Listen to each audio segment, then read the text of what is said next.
Yang pertama, apa sih intinya hidup itu? Katanya Gibran, ya mesti ngambilnya harus dari puisi. Engkau dibisiki bahwa hidup adalah kegelapan, dan dengan penuh ketakutan engkau sebarkan apa yang telah dibisikkan dengan penuh ketimbangan. Kuartakan padamu bahwa hidup adalah kegelapan jika tidak diselimuti oleh keinginan, dan segala keinginan akan buta bila tidak diselimuti pengetahuan, dan segala macam pengetahuan akan sia-sia bila tidak diiringi kerja, dan segala kerja hanyalah hampa kecuali disertai cinta. Jawaban dari pertanyaan apa itu hidup, setiap kepala akan jawab beda-beda, tidak masalah. Cuma pertanyaan ini nggak bisa dijawab bagi orang yang tidak punya visi, tidak punya keinginan, tidak punya cita-cita, tidak punya target. Maka bikinlah target-target, bikinlah cita-cita, bikinlah keinginan. Baru kamu bisa jawab hidup ini apa. Yang kedua, kamu tidak akan bisa bervisi, tidak akan bisa menetapkan target kalau tidak punya pengetahuan. Maka belajarlah pada siapapun, dimanapun, tentang apapun. Kalau kamu nggak ngerti apa-apa kan nggak tahu besok mau jadi apa dan akan melakukan apa. Maka keinginanmu akan buta bila tidak diselimuti pengetahuan. Bisa sih kamu menetapkan cita-cita, tapi tanpa pengetahuan mungkin kamu ngawur, nggak jelas. Yang ketiga, cuma pengetahuanmu yang nanti jadi visi itu akan sia-sia, nggak ada gunanya kalau tidak diiringi kerja. Apa sih gunanya visimu yang bagus, keinginanmu yang luar biasa, tanpa ada kerja darimu untuk merealisasikannya? Dan yang terakhir, kerja itu tidak ada nilainya, hanya terpaksa sifatnya, akan jadi siksaan bagimu kalau tidak ada cinta di sana. Jadi tidak ada cinta itu berarti tidak ada passionnya kalau bahasa sekarang. Kamu sendiri tersiksa di situ. Kalau kamu memang tidak bakat kuliah, kuliah itu kan siksaan luar biasa. Oh iya kan, ayo ada nggak sini yang nggak bakat kuliah? Kata iya oke. Setiap kali kuliah, aduh kuliah lagi, beban. Jangankan kuliah, kadang agama kan tidak ada passionnya kan kalian. Setiap kali disuruh ada adzan sholat, adzan lagi, sholat meneh. Enak-enaknya tidur malah subuh. Ya kan? Kalian tidak punya passion ke sana, itu jadi siksaan luar biasa. Padahal visinya masuk surga. Oh ya kan, kamu kan cita-cita kamu apa? Masuk surga Pak. Kalau pakai Gibran, kamu ngerti nggak sih surga itu apa? Itu pengetahuan. Terus apa sih yang sudah kamu lakukan untuk masuk surga? Itu kerja. Tapi suka nggak sih kamu melakukan semua dalam rangka masuk kerja itu? Ada passionnya nggak? Kamu memang ingin ke sana nggak? Kalau nggak ada ya masuk surga itu siksaan luar biasa bagimu. Ya kan? Sama kayak kuliah. Saya itu sukanya teknik-teknik Pak, malah kuliah di jurusan tafsir Pak. Mau apa saya terusan? Kuliah siksaan luar biasa. Begitu masuk kelas sama dosennya, hafalin ya surat ini, ada. Ya kan, berat itu kan. Nah, tidak ada passionnya. Maka orang bisa menjawab apa itu kehidupan kalau dia punya visi, punya cita-cita. Dan cita-cita itu akan mantap kalau dia punya pengetahuan.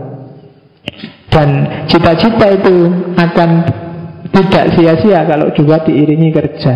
Tidak sekedar ideal mimpi-mimpi. Dan kerja itu akan indah kalau dasarnya adalah cinta. Nah itu yang pertama. Sebenarnya ini uraiannya panjang, syairnya juga panjang, tak potong di situ aja ya intinya. Dan ini kan khasnya orang eksistensialis. Ya karena ngomongnya pakai cinta, pakai itu kan sayap kanan. Kalau di Nietzsche tidak nyampe dia ke cintanya. Jadi eksistensialisme sayap kanan, kehidupan. Nah, ini syair selanjutnya kebalikannya. Tadi kan dari bawah ke atas, ini dari atas ke bawah. Hidup tanpa cinta seperti pohon tanpa bunga, juga buah. Cinta tanpa keindahan seperti bunga tanpa wangi, buah tanpa biji. Hidup, cinta, dan keindahan adalah 3 intisari dalam satu diri. Bebas, tiada berubah atau terpisah. Ya, yang ini maksudnya sama, nggak harus saya jelaskan lagi. Oke, ini masih panjang, tak jelasin satu-satu habis. Oke, sekarang kedua. Jadi kita bahas yang paling tinggi sebelum ke yang lain. Yang pertama cinta. Cuma agak susahnya bagi Gibran, cinta itu keheningan. Semakin orang cerewet ngomong tentang cinta, semakin dia jauh. Semakin orang sering ngomong poligami, sebenarnya dia tidak berani poligami. Yang poligami itu yang tidak banyak diskusi tentang poligami, pokoknya kawin. Ya kan? Yang sudah punya pacar itu biasanya nggak ribut. Kalau ada orang ngomong pacar-pacar, ngomong tok, ini sudah ngalami. Tapi yang nggak punya pacar itu biasanya cerewetnya luar biasa. Ya, kalau ada orang ngomong cinta-cintaan, dia ketawanya paling keras karena nggak punya referensi sendiri. Oke, iya, jadi katanya Gibran, kusucikan bibirku dengan api suci untuk berbicara tentang cinta.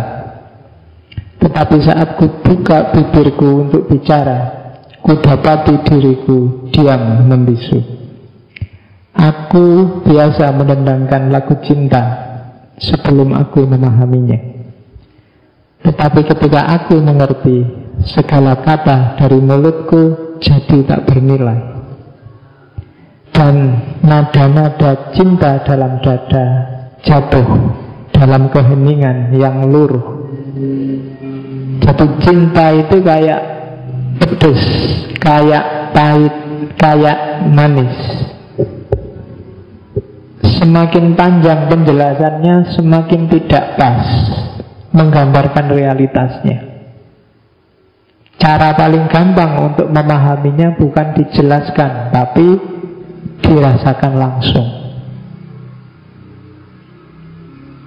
Jadi bagi para penyair, dunia kata-kata tentang cinta itu dunia yang dangkal.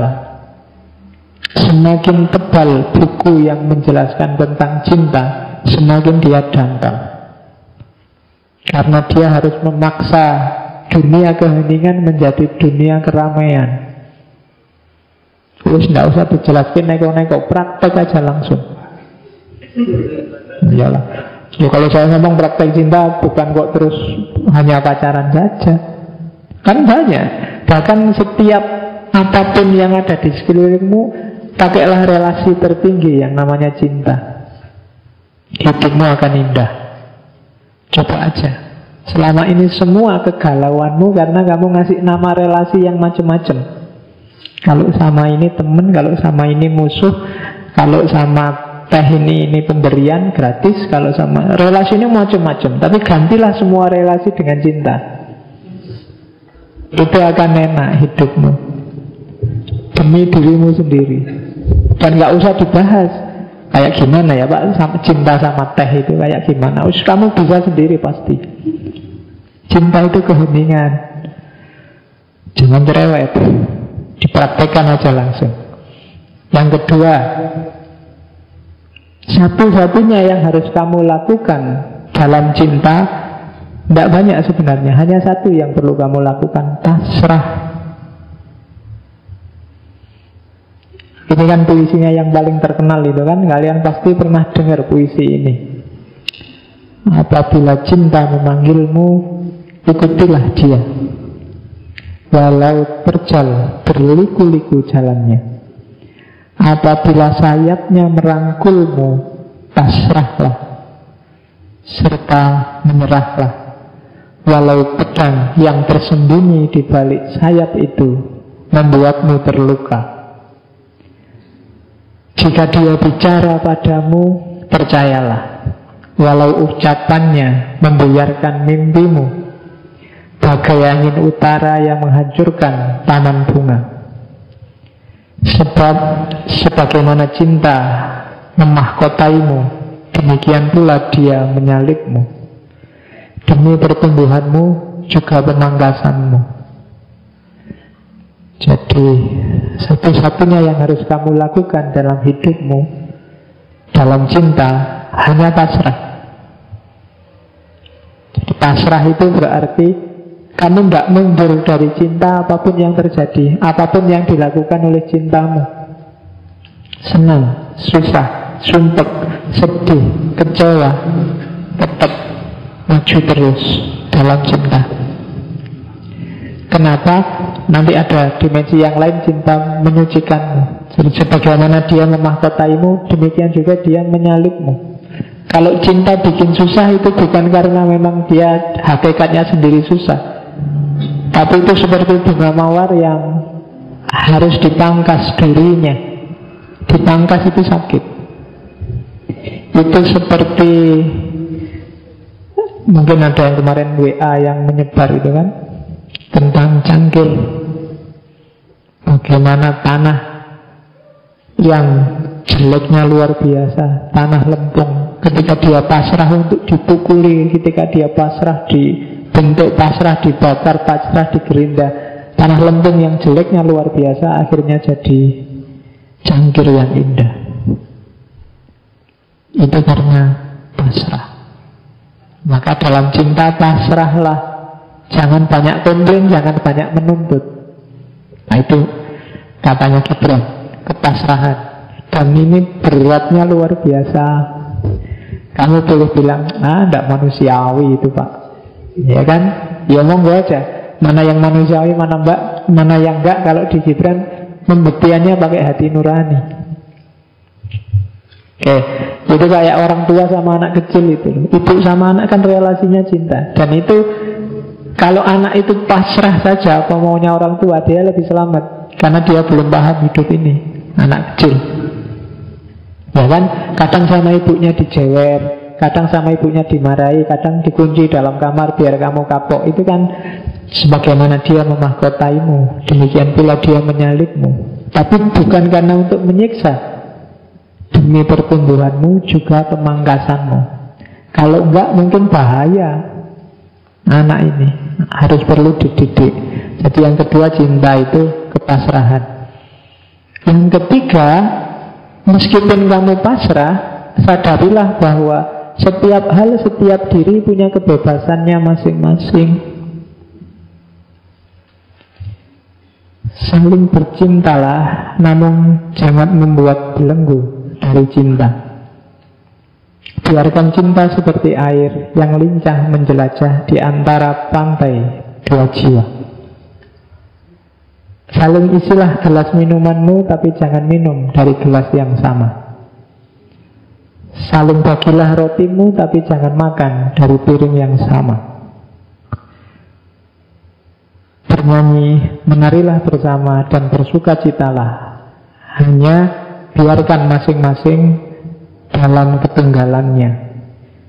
Bahkan masing-masing tali harpa memiliki ketunggalannya, walau mereka berdendang dalam lagu yang sama. Kebebasan. Setiap pribadi itu unik. Dalam cinta harus ada respect, penghargaan pada keunikan masing-masing. Tidak harus dipaksa. Ini penjelasannya panjang, dirasakan aja sendiri ya. Terus, ini tak loncati, ini juga kebebasan cinta. Ini yang paling berat cinta itu, ketulusan. Iya, pokoknya materi hari ini katanya berat semua ini ya. Gimana caranya? Tulus itu cinta tidak memberikan apa-apa kecuali hanya dirinya. Cinta pun tidak mengambil apa-apa kecuali dari dirinya. Cinta tidak memiliki ataupun dimiliki, karena cinta telah cukup untuk cinta. Nah, berat. Iya, sahabat es. Ya salah, nggak usah tak jelasin lah. Itu dipikir dewi ning omah. Nah, apalagi ini, cinta yang sebenarnya adalah ketika kamu menitikkan air mata dan masih peduli terhadapnya.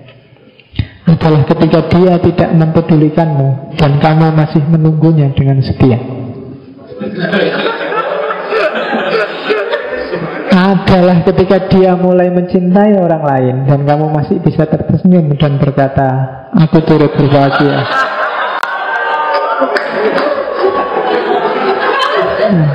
Iya.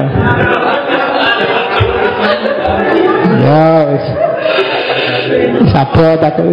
Nah, bagi yang tidak punya pacar bisa pakai puisi ini. Pokoknya bagi yang habis nembak ditolak itu tidak apa-apa lah. Cinta yang sebenarnya. Ya, yes. Terus, ini termasuk yang ketulusan. Mungkin akan tiba saatnya di mana kamu harus berhenti mencintai seseorang.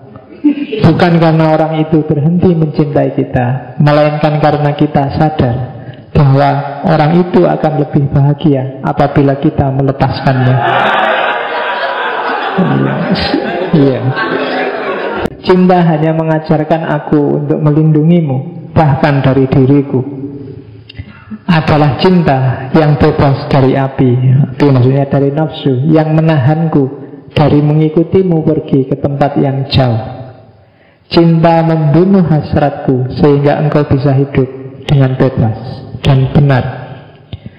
Cinta yang terbatas mencari kepemilikan dari orang yang dicintai. Namun cinta yang tak terbatas hanya mencari dirinya sendiri.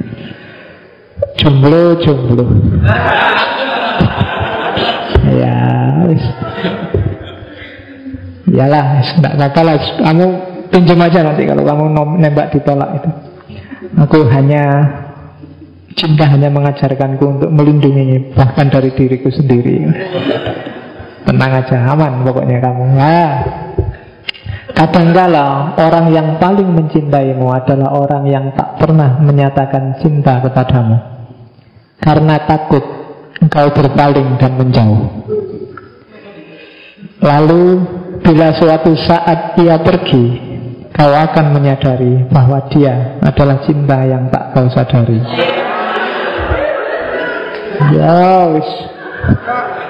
Oke. Ini ngalami semua apa enggak ngalami semua? Iya, kok materi ini kok berat. Oke, ternyata berat sekali katanya Gibran. Laksana butir-butir gandum, kau akan diraihnya ke dalam dirinya. Maksudnya oleh cinta.